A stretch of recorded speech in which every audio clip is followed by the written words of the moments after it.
In economics, we have three key questions. What do we make? How do we make it? And who gets it once it's made? And so we want to break down these questions. So we want to look at, what do you make? Well, when it comes to options about what you can make goods or you can make services. Goods are tangible things that people want.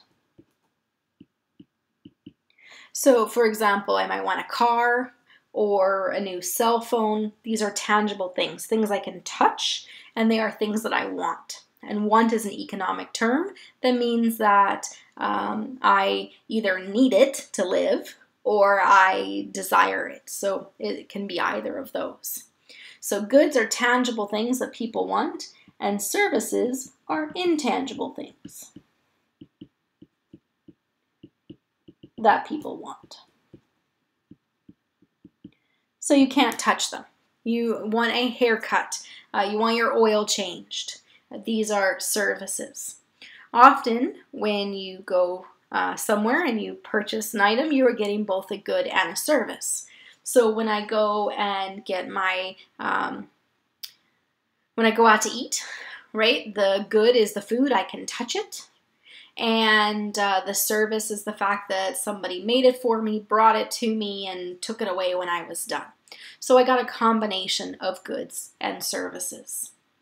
Now, when it comes to goods, goods can be broken down into consumer goods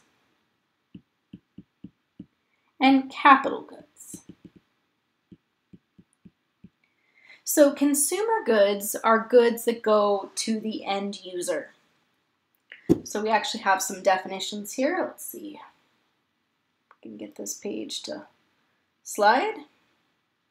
So consumer goods are products that are used by consumers to satisfy their wants and needs. So it goes to the end user. So when I buy an Xbox to play video games, it's a consumer good. Okay? Now, capital goods are goods that are used to make something else.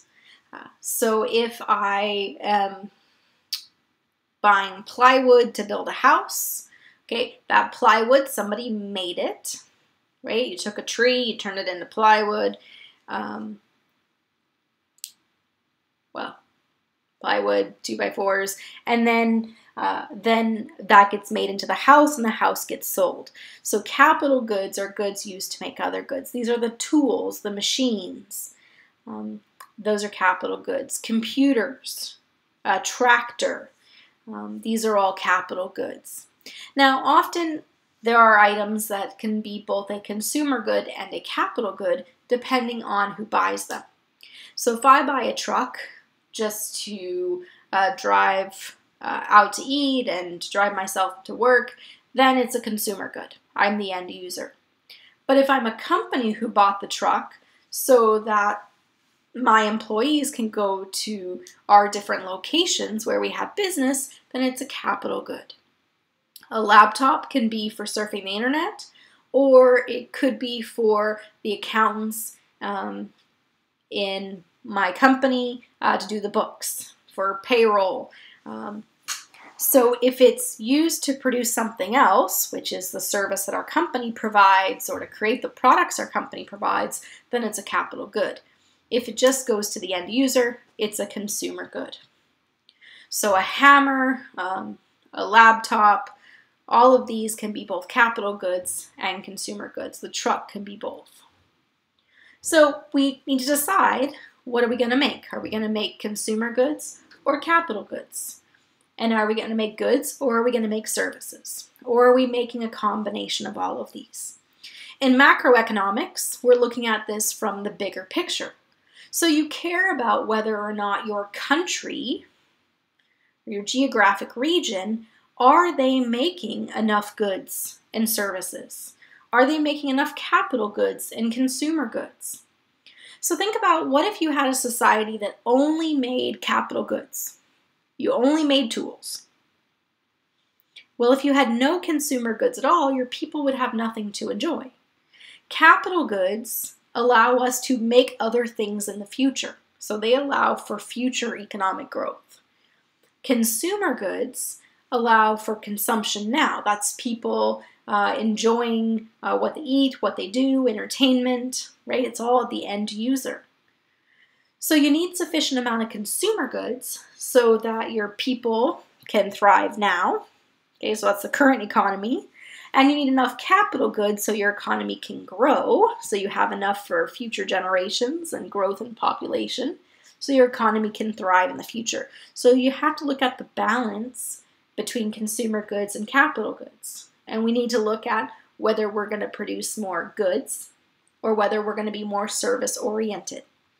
BC as a province is more service-oriented. Manitoba produces more goods.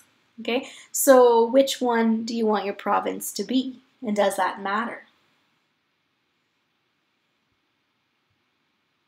Slides.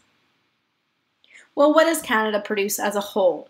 So if we were to look at Canada nationwide, we can see that the majority of jobs are in services. If we go back about 70 years, 20% of the population was in farming. Today, that's less than 2%. Mining and construction has gone from like 60% to about 25%. Today, over 75% of the population works in service-related industries.